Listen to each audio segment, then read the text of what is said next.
We can't walk away from this without touching on the Western concert flute.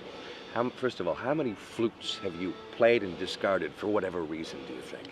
Oh, well, I don't think I've actually ever discarded any. They've been stolen, they've irrevocably broken, most have been given away in charity auctions over the years. I mean, out of all the flutes I used to play back in the 70s, I still have two of that student model flute that I used to buy 10 of every year because they would always break.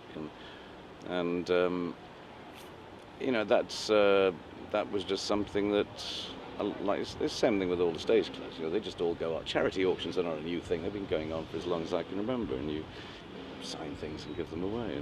And I always thought, well, it's easy to part with these things, you know, whether it's a priceless object of stage clothing like a beautifully constructed codpiece or a long overcoat or a flute. You know, if I ever need them back, I'll just go to eBay and buy them. But the flutes are just. I suppose at any one time I probably do have quite a few flutes, but not. There's probably 6 of them that I would say were sort of good quality flutes. You know, a few of them are just backups that are. I mean, when I travel the world, you see, I carry one flute with me as a rule, which is with me, you know, pretty much all the time. If I go to a restaurant, it's with me. I don't leave it in the hotel room, and that's the one I play on stage most nights. It's not a particularly valuable flute, but it is the one that is set up just right. It's going to play well, and that's the one I'm currently using. And then I have a backup for that, which lives in my guitar case, which gets put on aeroplanes and back of trucks, and so far it's not been lost or stolen. It's gone missing for a couple of weeks at a time when things went doolally with the airlines a few years ago, but I've always got it back. What is it? But sooner or later, you know, something like that will go missing, and it's like the guitars I play, which are, you know, just little baby handmade guitars. I have 2 of them, and one is with me, the other one is always kept safely at home, where, worst case scenario, now I've got a backup. So that's the way it is. I was actually playing my backup flute at soundcheck today, because I thought, well, once in a while I need to make sure it's good in case I need to use it. But most of the time it just sits in my guitar case and never comes out.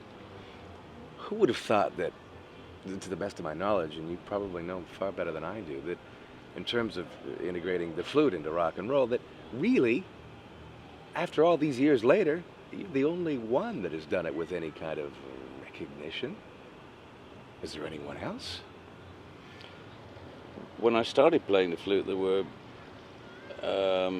certainly 3 or 4 other people that I don't think I was aware of them at the time, but I soon became aware that there were some other flute players out and about. There was Chris Wood with Traffic. He played sax but did play a little flute with Traffic. There was Ray Thomas with the Moody Blues.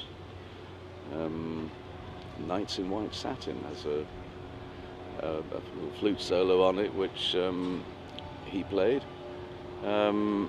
Peter Gabriel is seen play. I've never actually heard him play the flute, but he's certainly holding a flute in some photographs I've seen of very early Genesis. He played on a Cat Stevens track, to come to think of it. Maybe Lady Darwinville or something. Wow. Maybe the flute. He was on that track. But there was flute. The flute was a kind of fairly common occasional instrument to be a decorative element. You know, it was fairy lights on a Christmas tree in the kind of hippie era. There were a few records that had flute on. But I think the difference was, because I wasn't a flute player, I was a guitar player, but I wasn't a very good one. So when I decided at the age of 19 not to play electric guitar anymore, I traded it in for a flute and a Shure microphone. And my flute was a really cheap, you know, £30, $50 flute, you know, back then.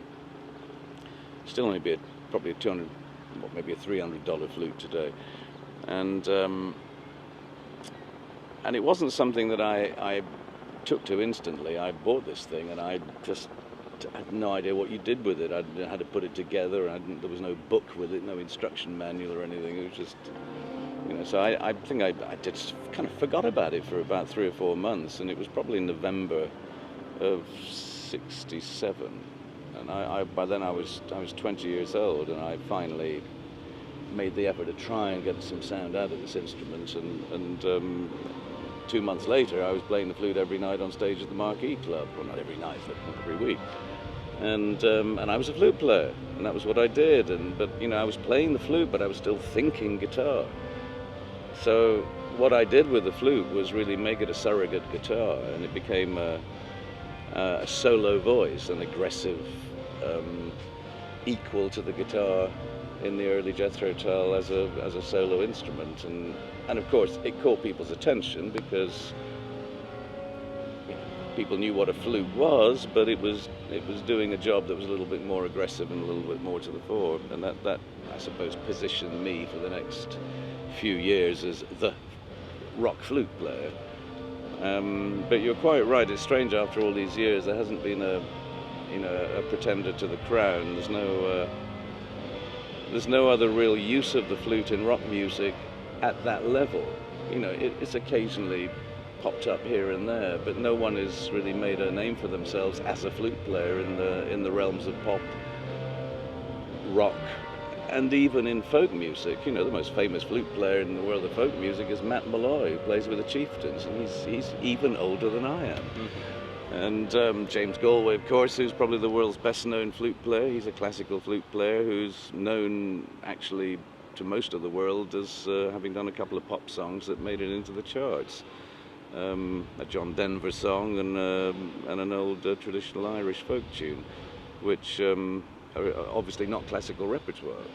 So he's famous for actually being a crossover artist, and even though of course most of what he plays is serious classical repertoire, the crowd's pleasers are still his two pop hits. But yeah, James Galway, me, Herbie Mann was a kind of known as a jazz flute player, although I'm not sure about his jazz credentials, but he was a kind of funky jazz guy who I never got to meet, sadly, because he died of prostate cancer, and was on his way to a concert to see us when he stopped off to go for a routine check at his local hospital, and he didn't make it to the concert. Wow. So I never got to meet him, and his wife phoned me the next day saying Herbie couldn't come last night.